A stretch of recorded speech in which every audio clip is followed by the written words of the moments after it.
Analizando el capítulo 17 de Apocalipsis, y les pido que en esta noche me acompañen leyendo algunos versículos a partir del versículo 7. Apocalipsis 17, versículo 7 en adelante, y tenemos como tema las cabezas y cuernos de la bestia. Las cabezas y cuernos de la bestia.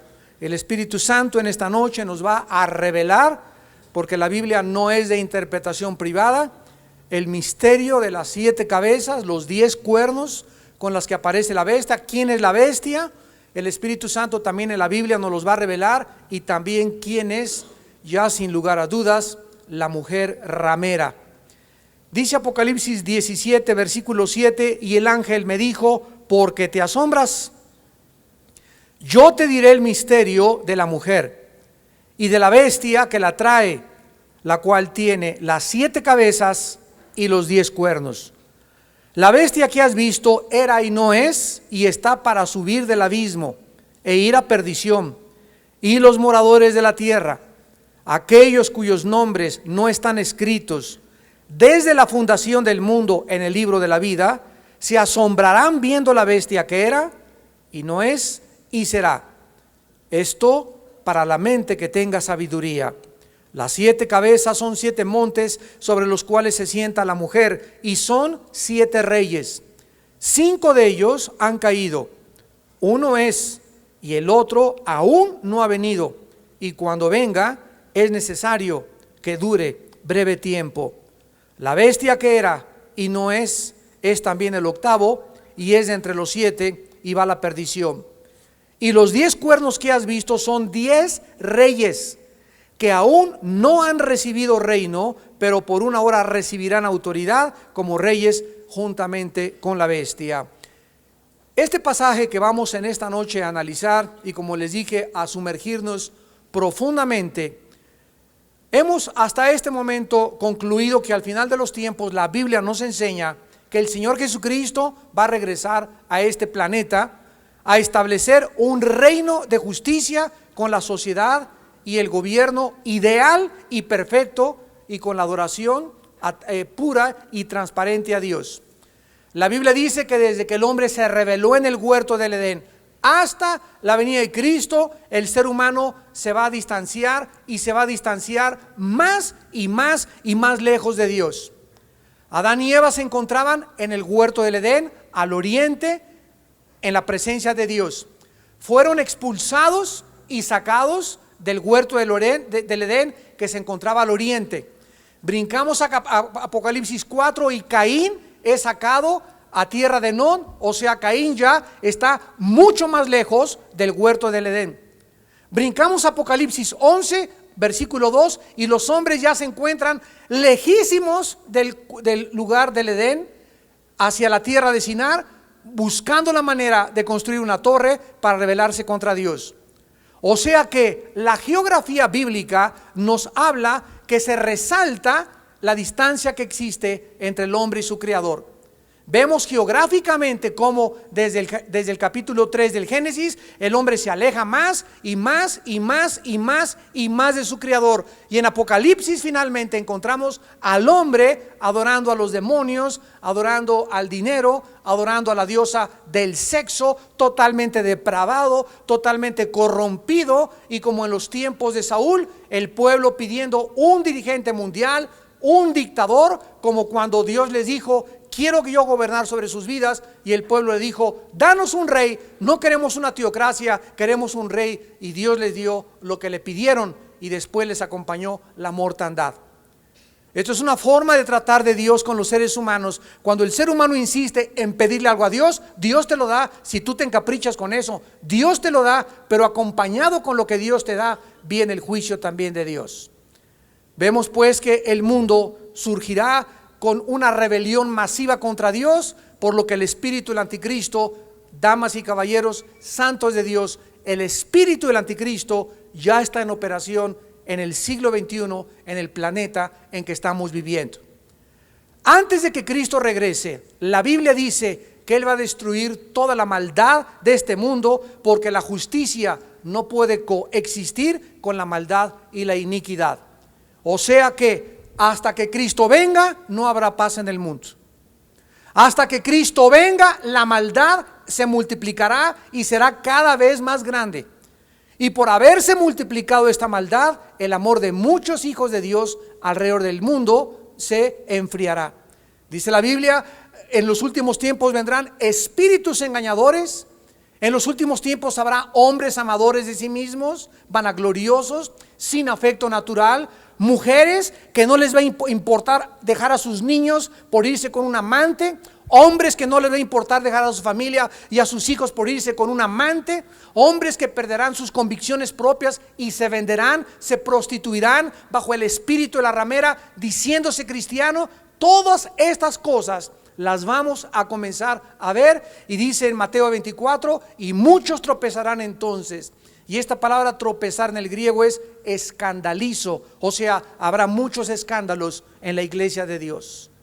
Muchos se escandalizarán por todas las cosas que sucederán, y Dios aprovechará esto para probar los corazones de los fieles y verdaderos seguidores, soldados, guerreros de Jesucristo. Y a través de todo este mare magnum y de toda esta confusión en la que el mundo ya se ve cómo está entrando, el mismo planeta se está revelando con tantos huracanes que aumentan y aumentan cada año, inundaciones, terremotos, fenómenos meteorológicos, fenómenos naturales, tifones en la China, tifones en Japón, inundaciones, etcétera, etcétera. Todas estas cosas Cristo dijo, estén atentos ustedes como mi pueblo, porque cuando estas cosas comiencen a suceder, en verdad les digo que no tardo en regresar. Así que todas estas cosas que suceden a nuestro alrededor significa, ¿verdad?, no solamente la destrucción de la maldad, sino que cuando Cristo venga, la Biblia nos enseña en este capítulo que serán destruidas todas las religiones del mundo. Él será el único digno. Cristo no va a ser Buda, no va a ser Hare Krishna, no va a ser Mahatma Gandhi, no va a ser Zoroastro, no va a ser Confucio, no va a ser Nietzsche. No va a haber nadie para que toda lengua confiese y toda rodilla se hinque y todo mundo confiese que Jesús es el Señor. La Biblia nos muestra finalmente que antes de que Cristo venga, también va a surgir un solo gobierno mundial. Y es lo que nos vamos en esta noche a ocupar y adentrar profundamente en Daniel y en Apocalipsis. Porque este gobierno mundial, la Biblia lo profetizó hace 2600 años, surgiría y nos da el lugar geográfico donde se conglomerarían y donde surgiría una confederación de estados dirigidos por un solo líder internacional llamado la bestia o el anticristo. Entonces la Biblia nos muestra hace 2600 años que sería Europa. Europa sería donde surgiría el anticristo entre Europa y el Medio Oriente, y donde habría un amalgamiento, una confederación de algunas naciones de Europa con las naciones de Medio Oriente, y donde iban a hacer un tratado para elegir a un dictador mundial. Con la adoración de este futuro gobernante, todo mundo va a ser requerido a rendirle tributo, sumisión y lealtad a este gobierno mundial, so pena de muerte. Dice en Apocalipsis 13:16, y hacía que a todos, grandes y pequeños, no pudieran comprar ni vender si no tuvieran la marca de la bestia, el cual es el 666. En Apocalipsis 17, para iniciar en esta noche, vimos en la última conferencia que Juan se asombró cuando le comenzó el ángel a revelar el misterio de la mujer. Y entonces comienza, ¿verdad?, a ser representadas los simbolismos, y el Espíritu Santo comienza en esta noche a revelarnos y a corrernos las cortinas. La palabra Apocalipsis significa correr el velo. Es la palabra que se usaba cuando los romanos cubrían una estatua y se juntaba toda la gente para el día de la inauguración, y le jalaban así a la estatua a la manta, y la estatua quedaba al descubierto de un César o de un héroe o de un centurión. Este efecto de quitar el velo, de quitar la manta y revelar la estatua, se llama en el griego Apocalipsis. La Biblia nos corre el velo, nos quita y nos descubre el Espíritu Santo en el libro de Apocalipsis cómo va a acabar el mundo. Nos describe cómo va a acabar la iglesia. Nos describe cómo van a acabar los gobiernos. Nos describe cómo va a acabar la humanidad, cómo van a acabar las familias, para que si nosotros sabemos cómo van a acabar las cosas, desde ahorita comencemos a enmendar nuestros caminos. Comencemos a prepararnos para no llegar a este estado de degradación, de depravación moral, de falta de santidad y de temor de Dios, y hagamos firme nuestra vocación y elección, porque haciendo estas cosas no caeremos jamás. La manera como mucha gente clama actualmente creer y seguir a Dios y sin embargo honra a los hombres y a los gobiernos y rituales antes que a Dios, la Biblia le llama un misterio. Y es un verdadero engaño de la cantidad, ya las nombramos la clase pasada, cuántas religiones y sectas hay en el mundo. ¿Qué? Budismo, zoroastrismo, romanismo, cienciología, masonería, llámale como le quieras, pero unitarismo, que los munis, que esto, que la pare de sufrir, etcétera, etcétera. Pero es increíble cómo se multiplicaron en los últimos 25 años.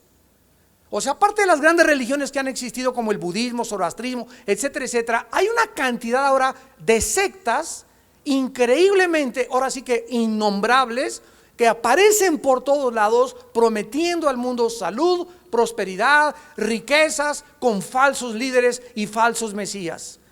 Todas estas cosas forman parte de un misterio. ¿Por qué la gente es tan fácilmente engañada? ¿Por qué la gente puede seguir a cualquier persona? ¿Por qué es más fácil que el hombre crea la mentira que la verdad?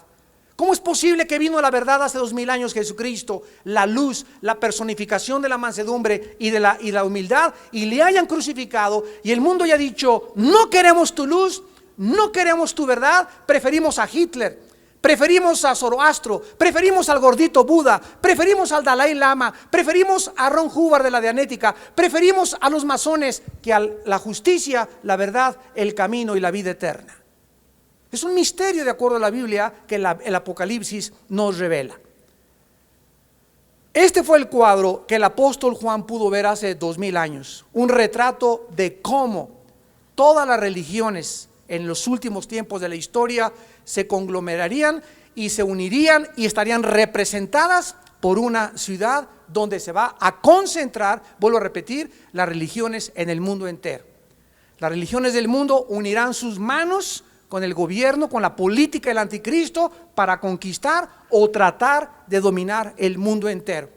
Así como en la Segunda Guerra Mundial, Hitler se unió al Vaticano, Benito Mussolini se unió al Vaticano para repartir oro y conquistar el mundo. La Biblia nos muestra que el corazón del hombre sigue siendo el mismo.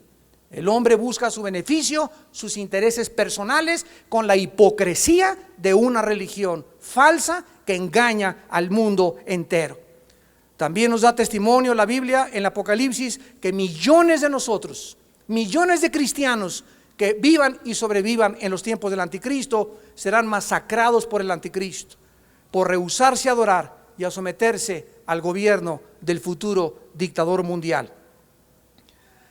Entonces comienza el versículo 7, el ángel preguntándole a Juan por qué se asombraba y le dice, yo te diré el misterio de la mujer. Gracias a Dios que la Biblia, repito, no es de interpretación privada y nadie puede llegar, pues yo creo que la bestia es el chupacabras, o pues yo creo que la bestia es una máquina, yo creo que la bestia y el anticristo es una nación, yo creo que es una computadora. Y cuando el hombre comienza a especular, porque la imaginación del hombre es ahora sí que inimaginable, es increíble lo que nos puede atravesar por la mente, Dios nos muestra que Él es el que nos interpreta y el que no nos deja al lugar a dudas para que nosotros decidamos qué quieren significar los símbolos del libro de Apocalipsis. Vemos pues que el origen del poder de las religiones, en primer lugar en esta noche, el origen del poder de las religiones es el espíritu del anticristo.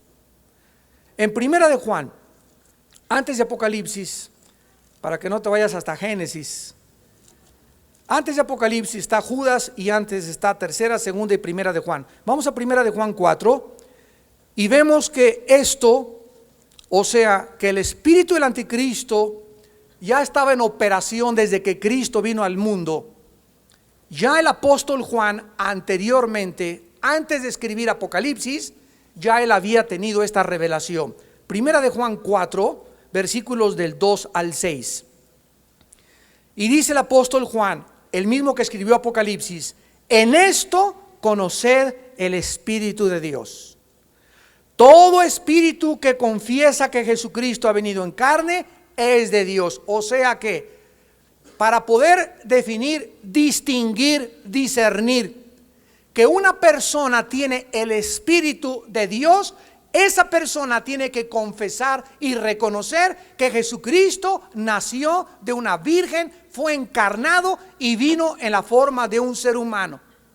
Cualquier persona que niegue o que rechace la encarnación y el nacimiento virginal de Jesucristo no es de Dios, aunque se llame cristiano. En esto conoced el Espíritu de Dios. Versículo 3: y todo espíritu que no confiesa que Jesucristo ha venido en la carne, o sea, que Dios se encarnó, no es de Dios. Y este es el espíritu del anticristo, el cual vosotros habéis oído que viene y que ahora ya está en el mundo. O sea, hay un anticristo personal, hay una figura de un nombre, lo vamos a ver más adelante, que va a ser el anticristo, pero el espíritu que se le va a meter al anticristo, antes de que el anticristo surja, ya ese espíritu está operando a nuestro alrededor. Y se puede distinguir, dice el versículo 4, hijitos, vosotros sois de Dios y los habéis vencido, porque mayor es el que está en vosotros que el que está en el mundo. Ellos son del mundo, por eso hablan del mundo y el mundo los oye. Nosotros somos de Dios. El que conoce a Dios nos oye, el que no es de Dios no nos oye. En esto conocemos el espíritu de verdad y el espíritu de error. Cualquier persona que te oiga a ti que eres cristiano verdadero, o que oiga este mensaje y que se identifique con este mensaje, y en tu espíritu te dé el Espíritu Santo testimonio que es la verdad, tú sabes que estás de parte del lado de Dios. Y en esto conocemos, ¿verdad? La gente, Jesús dijo: mis ovejas oyen mi voz, ¿y qué? Y me siguen. Entonces, si tú eres una persona en esta noche que dices que crees en Cristo, bueno, el diablo también cree en Cristo. Creo en Dios, el diablo no es ateo. No solamente basta decir creo en Cristo, sino mis ovejas oyen mi voz y me siguen. Entonces, si tú dices que eres cristiano y que crees en Cristo y que estás siguiendo a Cristo, ¿cuáles son el camino que Cristo nos dejó que nosotros camináramos en él? ¿Cuáles son las pisadas que nos dejó Cristo para que lo pudiéramos seguir? Sus mandamientos. Él dijo: el que guarda mis mandamientos, ese es el que me ama. Y si es así, ¿por qué tratas a tu esposa como una esclava? ¿Por qué tratas a tu esposa como una sirvienta si dices que sigues a Cristo? ¿Por qué robas en tu trabajo impuestos? ¿Por qué tienes dos máscaras y dos maneras dobles de vivir? ¿Por qué en tu trabajo eres una persona y en la iglesia eres otra? ¿Por qué en tu casa te dicen el chupacabras? Le chupas a todo el mundo la felicidad y el gozo, eres una amargada, y en la iglesia, santo, santo, santo, gloria a Dios. Si nosotros seguimos a Cristo, es tiempo de que entendamos que debemos de ser de una sola pieza. Y soy igual en el trabajo, y soy igual en mi casa, y con mi esposa, y con mis hijos, y en la iglesia, y no tengo una máscara para mi trabajo, otra máscara para la iglesia y otra máscara para mi familia. Tenemos que ser de una sola pieza, tenemos que ser íntegros, tenemos que ser transparentes, genuinos, si realmente creemos que nos vamos a ir en el arrebatamiento, en el momento en que Cristo nos llame a casa. Regresamos a Apocalipsis, y en el versículo 8 se nos comienza a revelar en primer lugar quién es la bestia. Esta bestia que se retrata con 7 cabezas, 10 cuernos, y en la cual la mujer, ya vimos, está montada sobre de ella. Dice el versículo 8: la bestia que has visto era, o sea, este personaje ya existió antes de que él se manifieste en el mundo. Vamos a ver, el espíritu que va a ocupar y a manipular y a controlar al anticristo ya existió antes de Juan, antes de 2000 años, antes de Cristo, hacia atrás en la historia. El espíritu que va a poseer al anticristo ya estuvo en algún personaje de la historia. En segundo lugar dice que no es, o sea, en el tiempo en que Juan estaba, en el tiempo en que Juan escribió el Apocalipsis, este espíritu no estaba en operación. Y en tercer lugar dice, y está para subir del abismo, o sea, este espíritu que habitó en otro personaje de la antigüedad se encuentra actualmente, de acuerdo a la Biblia, ahorita el espíritu se encuentra en el abismo, que es el lugar de los demonios, es el lugar oculto de las cárceles que están en el centro de la tierra, y volverá a salir para meterse en el anticristo. Veamos esta verdad en Apocalipsis 11, antes de Apocalipsis 17, ya revelado. Dice Apocalipsis 11, versículo 7. Apocalipsis 11, 7. Cuando hayan acabado su testimonio, o sea, está hablando de los dos mártires, la bestia que sube del abismo hará guerra contra ellos y los vencerá y los matará. Aquí ya Juan habló anteriormente que esta bestia iba a surgir del abismo. Y es interesante que en Apocalipsis 13,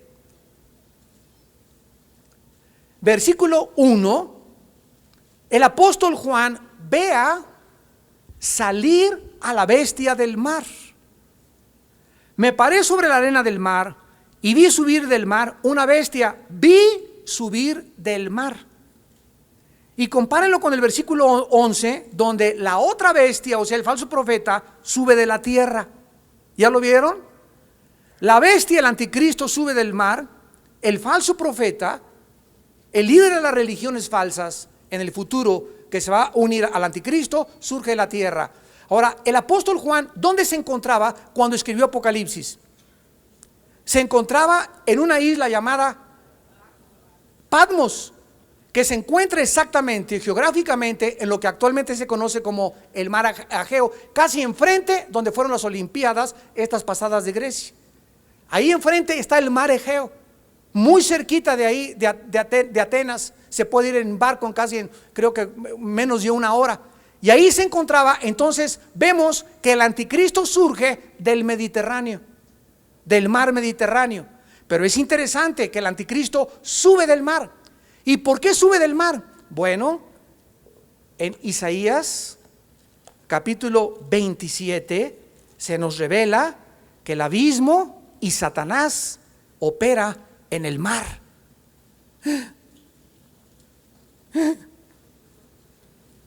Isaías 27, versículo 1, en aquel día, está hablando del día del juicio, cuando venga el día de Jehová, cuando Dios venga ya a castigar al mundo. Está hablando de los tiempos finales de la tribulación.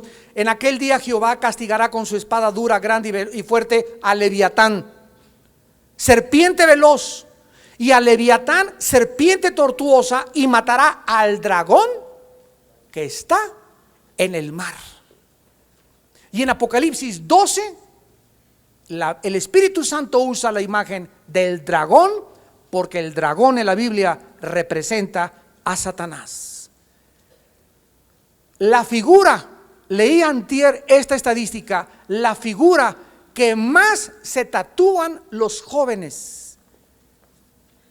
en los últimos 10 años son dragones. La figura que es más popular en los tatuajes modernos es un dragón. Y por todos lados la figura del ladrón, como quien dice, el mismo diablo, ¿verdad? Ya no se esconde, ya se está ventaneando por todos lados. Nada más que el mundo ve todas estas cosas y no entiende ni por qué, ni de dónde salió, ni nada. Pero nosotros nos damos cuenta con tantas figuras de qué forma el diablo nos está diciendo: aquí está mi presencia, mira, todos estos marcados me pertenecen.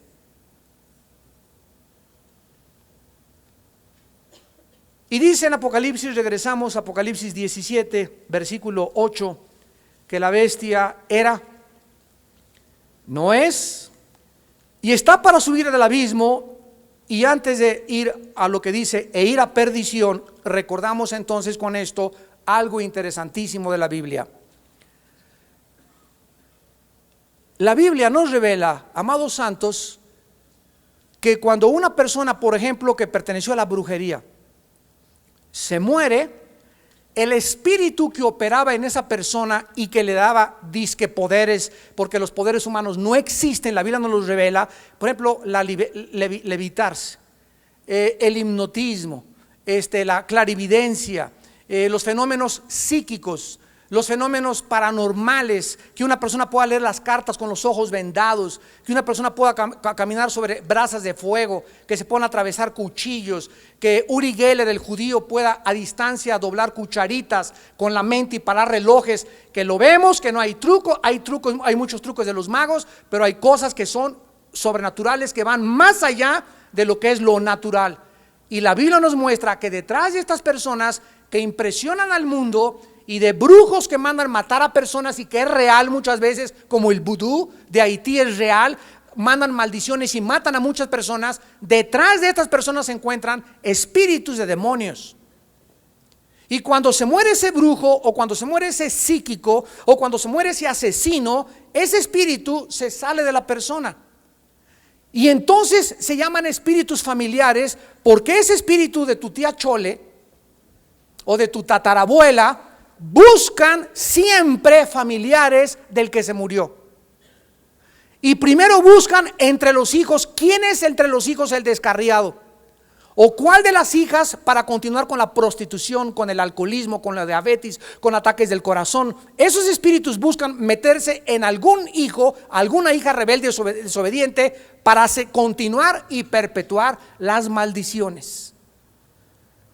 Entonces nos damos cuenta, ¿verdad?, que al venir a Cristo puedes descubrir tú que ya tienes 4 meses de cristiana, pero sigues teniendo sueños raros, o visiones, o cosas sobrenaturales, y que pueden no ser de Dios. Y tú tienes que venir al ser cristiano y decirle: Padre, en el nombre de Jesús, cualquier disque poder, porque el diablo le encanta hacernos sentir especiales.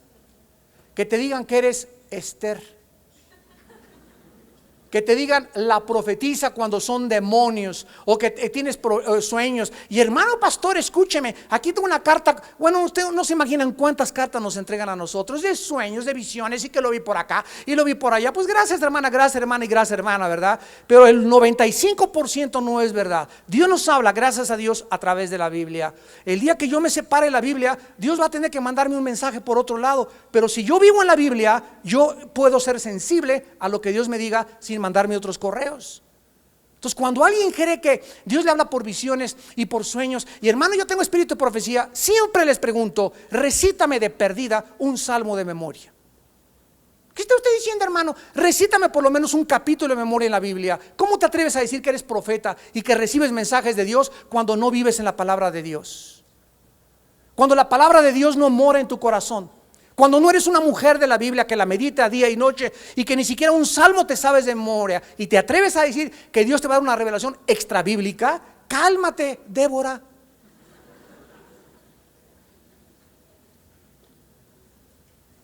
Entonces el anticristo no va a ser la excepción, un espíritu, pero el espíritu que va a estar en el anticristo va a ser una gran diferencia, no va a ser un demonio. El espíritu que va a estar en el anticristo va a ser un principado. La Biblia nos habla claramente que no va a ser Satanás, porque la Biblia diferencia entre el dragón, la bestia y el falso profeta. Entonces el anticristo no va a estar poseído de Satanás, va a estar poseído por un principado satánico, o sea, un subalterno de Satanás.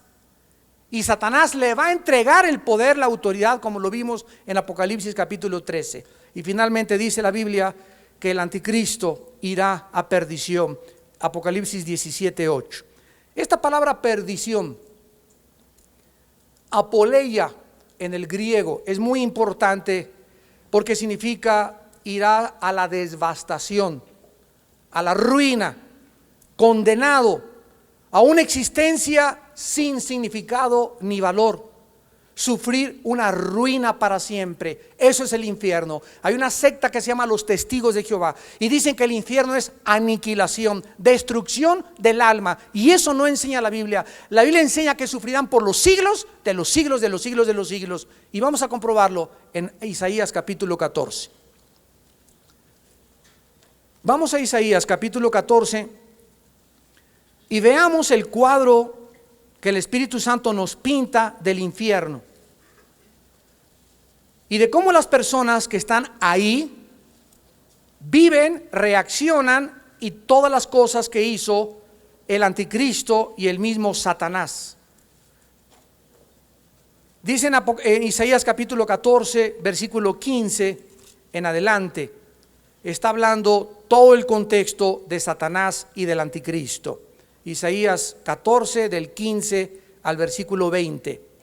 Y dice: mas tú derribado eres hasta el Sheol, a los lados del abismo. O sea que cuando caiga al abismo el anticristo, no va a ser exactamente en el infierno, sino a un lado del abismo.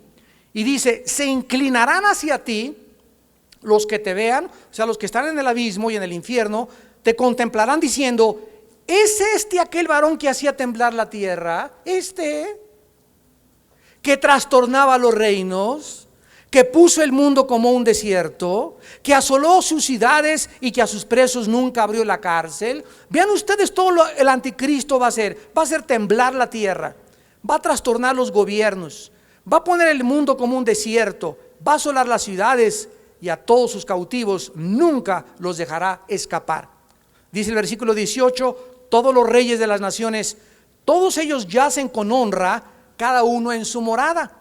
Pero tú, echado eres de tu sepulcro como vástago abominable, como vestido de muertos pasados a espada, que descendieron al fondo de la sepultura como cuerpo muerto hollado.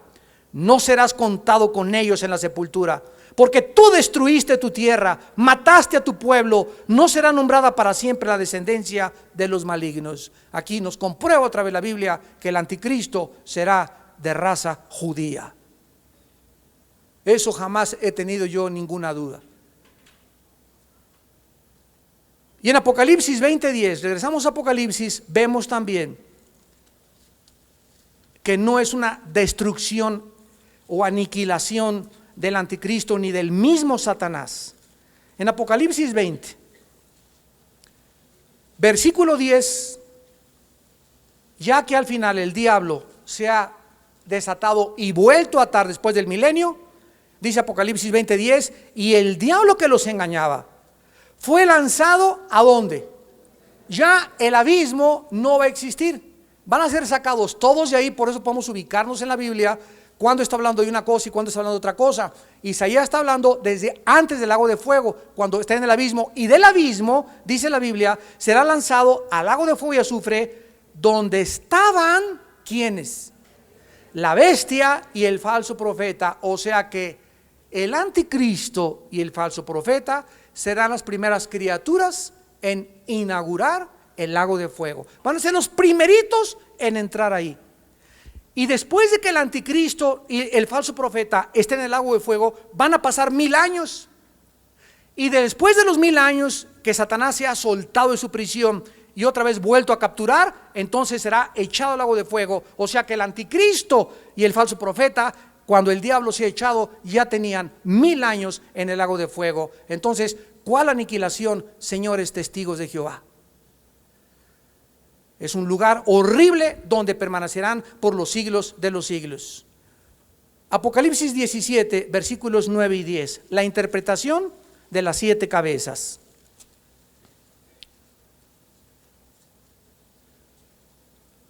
Esto para la mente que tenga sabiduría: las 7 cabezas son 7 montes, sobre los cuales se sienta la mujer, y son 7 reyes. 5 de ellos han caído, uno es, y el otro aún no ha venido, y cuando venga es necesario que dure breve tiempo. Vemos que las 7 cabezas que tiene la bestia simbolizan 2 cosas, pero antes veamos a esta bestia con estas 7 cabezas en otros 2 lugares en Apocalipsis. En primer lugar, Apocalipsis 12:3. para unir todos los versículos y tener un cuadro mucho más claro. En Apocalipsis 12:3 aparece otra señal en el cielo y vemos al mismo Satanás, un dragón escarlata, y vemos aquí a Satanás apareciendo, no la bestia. Satanás, es importante hacer la distinción. Satanás con las 7 cabezas y los 10 cuernos que después se le adjudican a la bestia. Y aquí encontramos que este dragón tiene en sus cabezas 7 diademas, o sea, las cabezas están coronadas en la visión de la mujer del Apocalipsis. Apocalipsis 13, versículo 1. Y aquí ya tenemos no a Satanás, sino al principado que va a subir del abismo, del mar, y que se va a meter en el anticristo. Vi subir del mar una bestia con 7 cabezas y 10 cuernos, y en sus cuernos 10 diademas, y sobre sus cabezas un nombre blasfemo. Muy bien, ¿quién es o qué representan estas 7 cabezas que están arriba de la bestia? Tienen 2 cosas, simbolizan 2 cosas de acuerdo al Espíritu Santo en Apocalipsis 17, 9 y 10. En primer lugar, representan 7 montes donde se sienta la mujer. Vimos que la mujer es una ciudad, aquí lo dice en Apocalipsis 17, 18. La ramera es una ciudad que está asentada sobre 7 montañas, 7 colinas. Y la clase pasada vimos que la única ciudad en el mundo asentada sobre 7 colinas es la ciudad de Roma.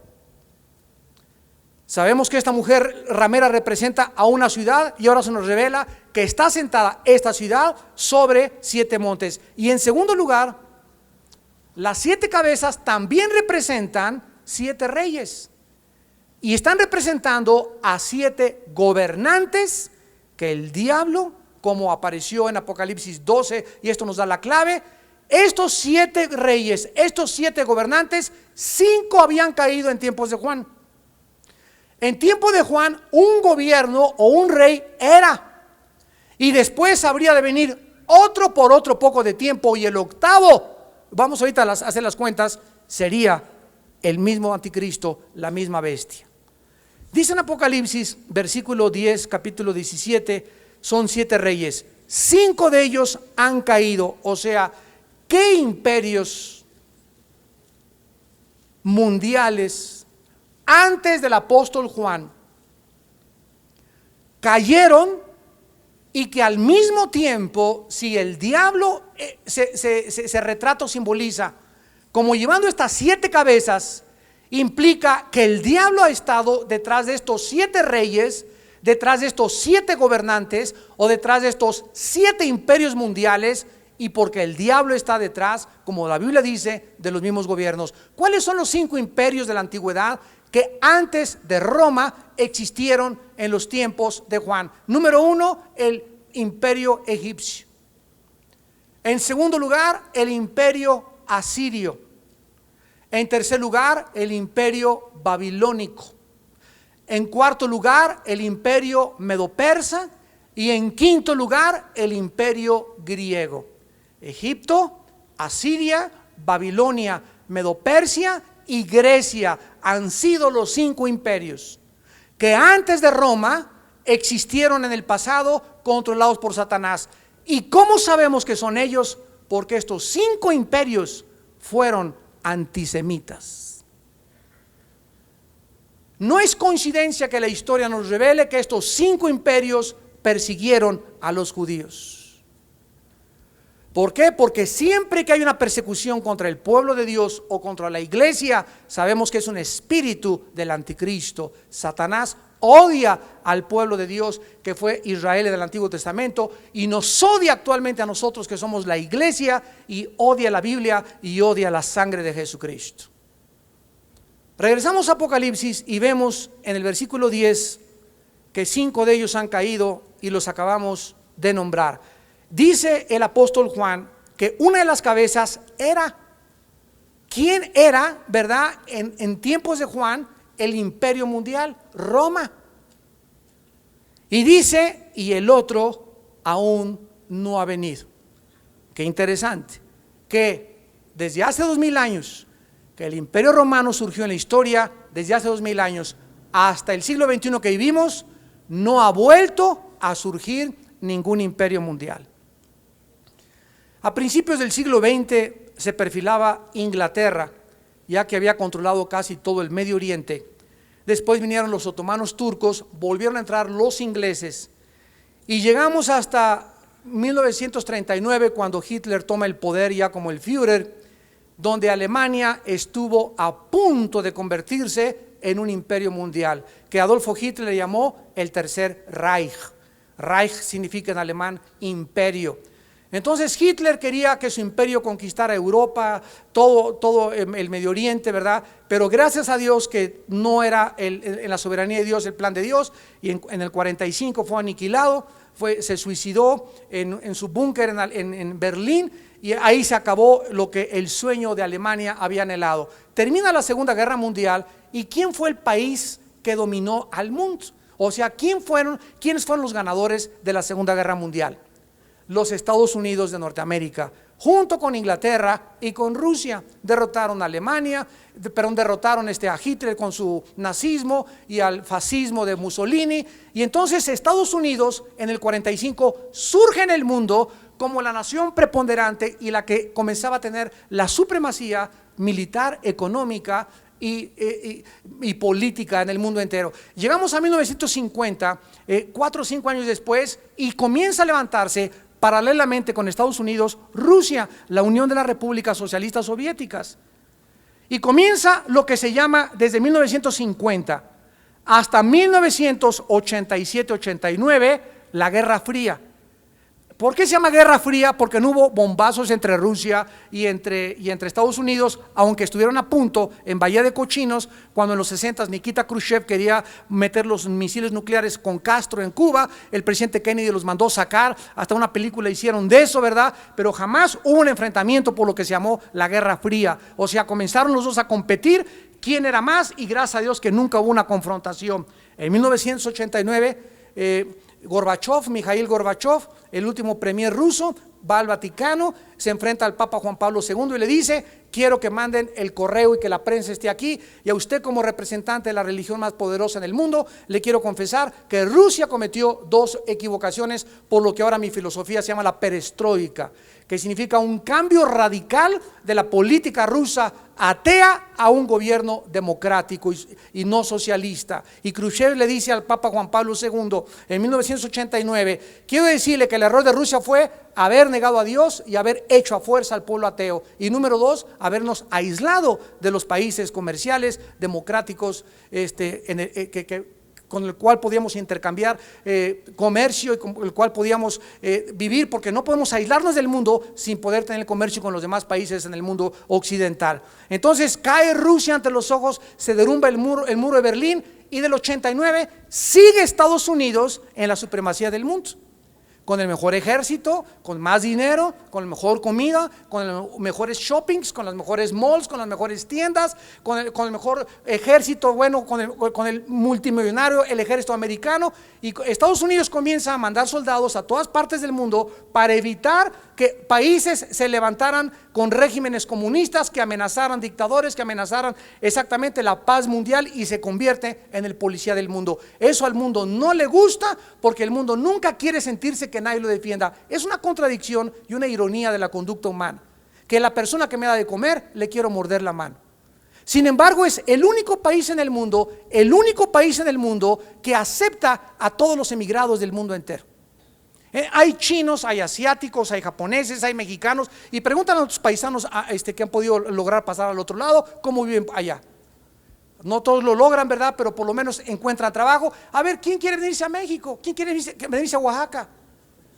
¿Quién quiere irse a Guatemala? ¿Quién quiere irse a Alemania? ¿Quién quiere irse a cualquier otro lado? Pero es el único país que ha aceptado, y por eso es una sociedad cosmopolita, ¿verdad? Que están de todas partes del mundo, y este cosmopolitismo que existe en Estados Unidos es una evidencia que el mundo entero quiere. Como le preguntaron a los comunistas: ¿a qué país te gustaría irte si encontraras asilo? A Estados Unidos, a comer McDonald's y leches malteadas, a usar tenis, tu cachucha, ¿verdad? Y tener un país que ahorita sigue prevaleciendo en el gobierno internacional. Pero de acuerdo a la Biblia, damas y caballeros, ni Rusia, ni Inglaterra, ni Estados Unidos ocuparían antes de la venida de Cristo la supremacía y la dirigencia y el liderazgo del mundo político, religioso, económico, comercial. Serían 10 naciones representadas por los 10 cuernos, que en el Antiguo Testamento, en el libro de Daniel, representan los 10 dedos de la estatua de Nabucodonosor. Vayamos a Daniel capítulo 2.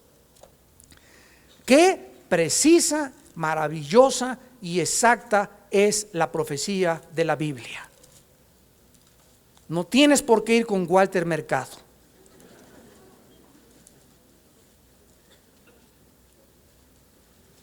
En Apocalipsis 2 encontramos que el rey Nabucodonosor tuvo un sueño,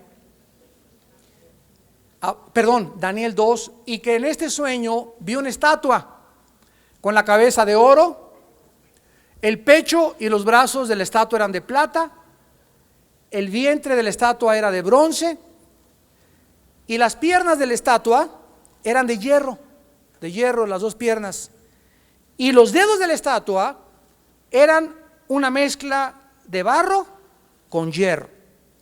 Aquí el Espíritu Santo, a través de Daniel, le dice a Nabucodonosor: tú eres, Nabucodonosor, la cabeza de oro.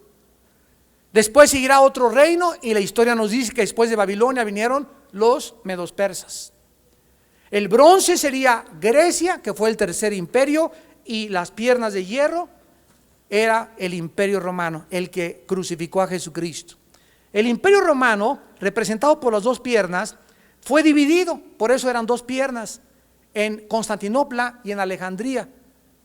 Y después dice la Biblia, en el versículo 41 al 45 de Daniel capítulo 2, y lo que viste de los pies y los dedos, en parte de barro cocido de alfarero y en parte de hierro, será un reino dividido. Será un reino dividido, mas habrá en él algo de la fuerza del hierro. ¿Quién representa el hierro? El gobierno romano. O sea, estos 10 dedos de la estatua de Nabucodonosor representan la confederación de 10 gobiernos que existirán, como lo vamos a probar ahorita, que estarán vigentes antes de que Cristo venga, y con la venida de Cristo, estos 10 reinos, representados por 10 dedos y en Apocalipsis por 10 cuernos, serán destruidos por Dios. O sea que entre el imperio romano, síganme con mucho cuidado, entre las piernas, entre el imperio romano de hace 2000 años, hasta que se forme en Europa las 10 naciones con el Medio Oriente que gobernará el anticristo, la Biblia profetizó que no habría otro imperio mundial, y la historia nos comprueba que hasta este momento Estados Unidos está en decadencia. Estados Unidos no se convertirá jamás en un imperio mundial. La degradación, los ataques terroristas, el desangramiento que él tiene ahorita en Panamá, en Afganistán, con los talibanes, con los terroristas en Jerusalén, el problema en Irak, todo esto va a hacer que explote y no va a poder sostenerse. Ahorita es una nación dividida entre dos hombres, un hombre que representa el liberalismo democrático y el otro hombre que representa la conservaduría republicana, Bush y Kerry. Y el americano está ahorita dividido totalmente. Un hombre es liberal, está a favor del aborto, está a favor de esto, el otro sigue principios morales, y el mundo entero está contra Bush precisamente por eso. Películas para desprestigiarlo, para calumniarlo. ¿Por qué? Porque es el único hombre ahorita en el mundo, les guste o no les guste, que se dice cristiano, que lee la Biblia, que tiene estudios bíblicos y que está basando su política en la política cristiana. ¿Quién está en contra de él? Los artistas de Hollywood, los homosexuales, las lesbianas, los liberales, los narcotraficantes, los terroristas. ¿Por qué? Porque eso es el odio contra la verdad. Y los mismos cristianos se están yendo con la finta, como lo hemos dicho muchas veces, porque ni siquiera entienden qué está pasando en el mundo, y nada más Bush, muera, buf, buf, buf, buf, buf. Y defienden al otro. Y ahora Saddam Hussein es un héroe. Ahora en la explosión en Rusia de la escuela no son la culpa de los chechenios, ahora es Putin el responsable, ahora es Bush el culpable de Afganistán. Ahora ya no se está buscando a los culpables, sino está haciendo los víctimas a los culpables. Ahora los jóvenes drogadictos no son, es una enfermedad la drogadicción, es una enfermedad el alcoholismo, y no es ninguna enfermedad, es pecado. Y no tiene la culpa la mamá, no tiene la culpa de la drogadicción el papá. Tú elegiste una responsabilidad con una fuerza de tu voluntad, el camino que tienes, y eres como eres porque tú lo elegiste. Y hasta que un hombre reconozca su responsabilidad delante de Dios, no hay perdón en el cielo bajo la sangre de Cristo. No es hasta que el ser humano dice, yo he pecado, no es mi papá, ni mi mamá, ni mi hermano, ni mi tía, y soy como soy, no es el que me violó, no es porque me hicieron prostituta, no es porque mamá era bruja. Yo estoy ahorita libre para elegir en esta noche a Jesucristo como mi Salvador, para que me sane, me levante y me restablezca. Somos responsables delante de Dios. Si no hubiera esta responsabilidad, entonces alguien tiene la culpa de ser como yo soy. Y la Biblia nos dice que nos va a juzgar Dios de acuerdo a cada quien por sus pecados personales. Pero esto salió desde la psicología freudiana, donde el medio ambiente, es que este niño fue criado en orfanatorios, por eso mató a su mamá y a su papá. Es que este niño hizo esto, por eso enterró a su abuelita en el jardín. Y siempre estamos buscando quién tiene la culpa de ser como yo soy. Tú y yo somos como somos porque así lo hemos elegido. Nadie nos ha forzado a ser como somos. Tú eres el resultado de tus decisiones pasadas, de tus actos, de tu voluntad. Y hasta que tú no enfrentes esa responsabilidad, es la maldición que heredamos de Adán y Eva. Adán, ¿dónde andas? Señor, la mujer que me diste me dio. En otras palabras, si no me lo hubieras dado, no hubiera pecado. Y ahí comenzó la evasión de la responsabilidad humana. Buscamos siempre responsables, alguien a quien echarle la culpa, y nunca aceptamos que nosotros somos responsables delante de Dios. Y dice Daniel 2, en el versículo 42, y por ser los dedos de los pies de parte de hierro y en parte de barro cocido, el reino será en parte fuerte y en parte frágil. Muy bien, el hierro representa a Roma, el barro representa al Medio Oriente.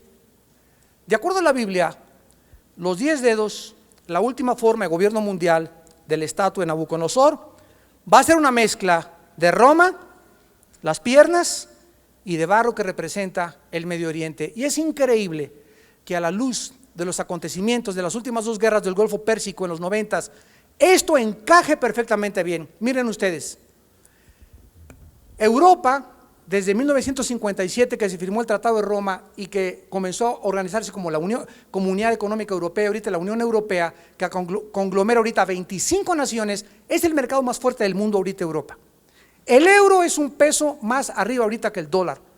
Y el ingreso interno bruto de Europa y los aranceles y la exportación y la importaciones de Europa, ningún bloque ni en Asia, ni el bloque Canadá, México, Estados Unidos se puede comparar con el mercado europeo actualmente.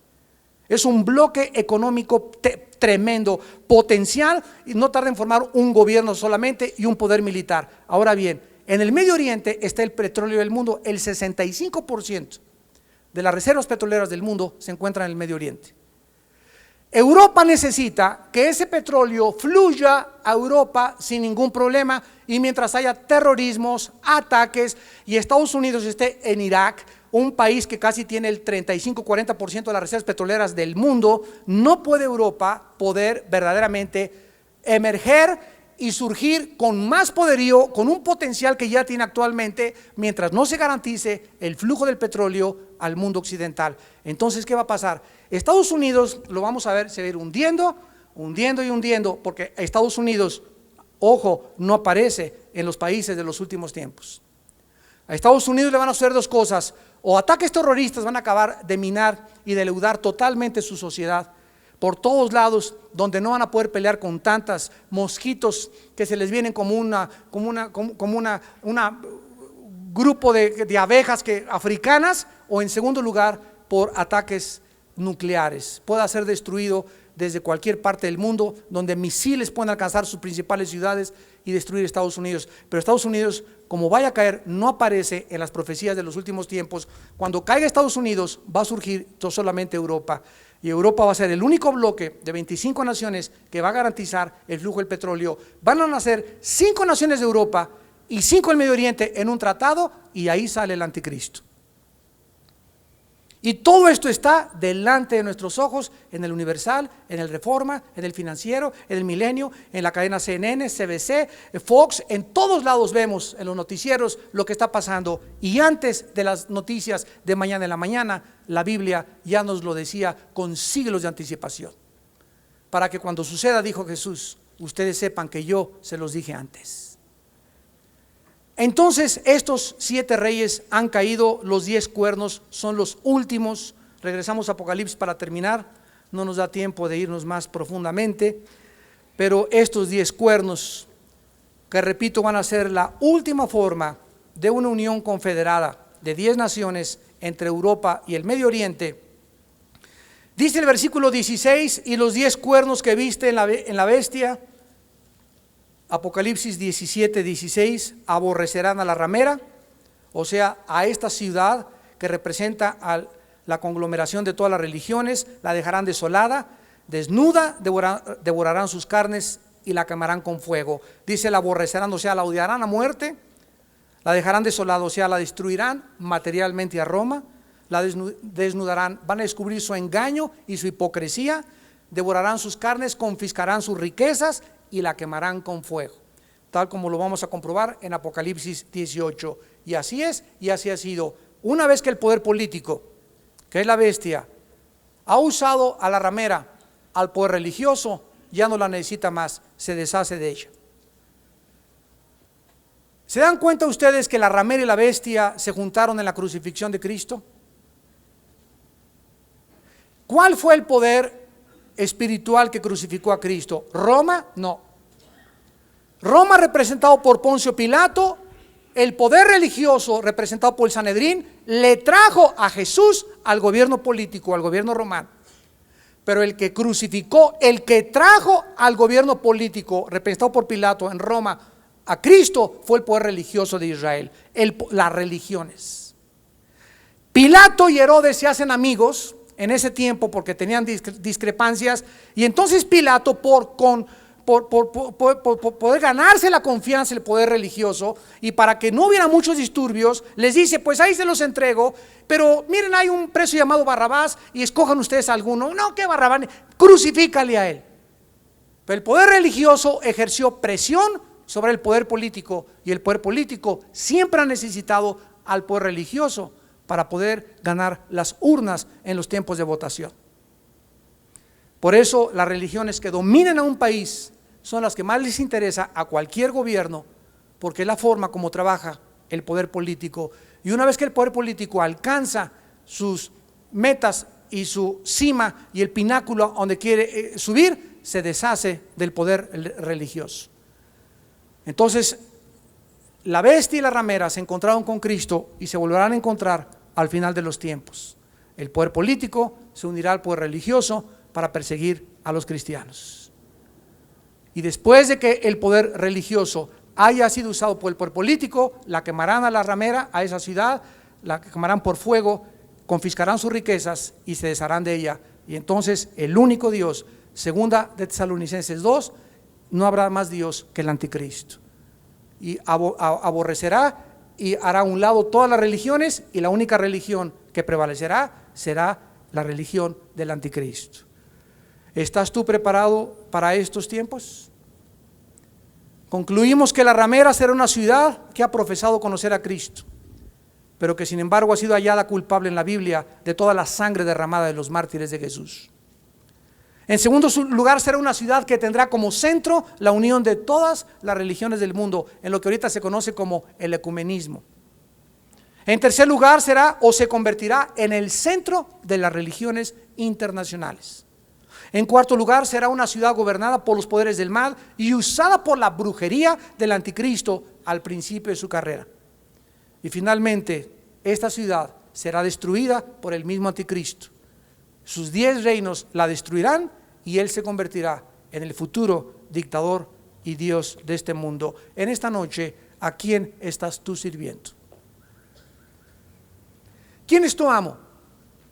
¿En qué camino te encuentras? ¿Cuál es tu filosofía de tu vida?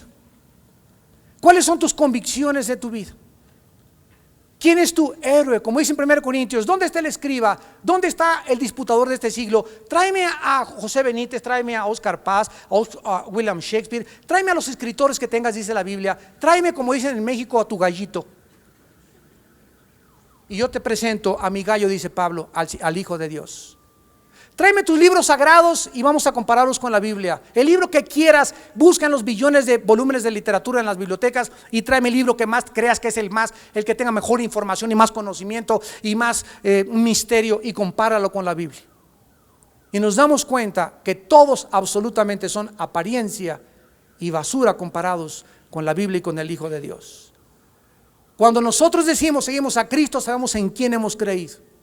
En un hombre que en una cruz hace 2000 años fue crucificado y dio su sangre para pagar por tus pecados y por mis pecados. Y decirte en esta noche que no importa que seas drogadicto, que no importa que seas adúltero, que no importa que seas homosexual o lesbiana, que no importa que seas un ratero y sinvergüenza, borracho, parrandero y jugador, que no importa lo que hayas hecho en tu vida, en su sangre y en su muerte en la cruz, la Biblia dice que Dios te quiere perdonar.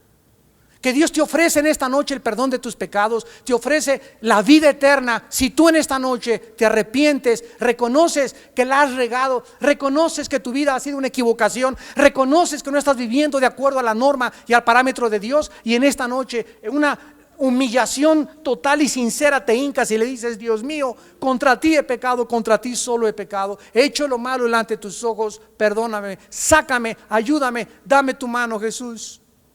Y si tus pecados fueran tan negros como el carbón, dice la Biblia, como la blanca lana vendrán a ser. Pero ¿qué necesitas en esta noche? Arrepentirte y dejar tu orgullo allá afuera. Dejar tu orgullo allá afuera y reconocer que eres frágil y que tú y yo vamos a morir algún día. Y que el día de nuestra muerte nos espere el juicio. A unos la eternidad y a otros el infierno eterno también. ¿Qué quieres en esta noche hacer con tu vida? ¿Quieres seguir como entraste? ¿Quieres seguir viviendo, poniendo tú las reglas? ¿Quieres tú seguir siendo tu Dios? ¿Quieres tú seguir poniendo tus reglas morales y saber lo que tú haces es bueno porque nadie te va a juzgar? Muy bien, dice Dios, no hay ningún problema. No quieres someterte a mi autoridad, nos vamos a encontrar y prepárate para el día de tu muerte, donde tal vez será demasiado tarde, donde será el lloro y el crujir de dientes. Pero esta noche Dios te ofrece su perdón, su misericordia, de acuerdo a lo que la Biblia nos enseña. Y si tus pecados fueran negros como la blanca lana vendrán a ser.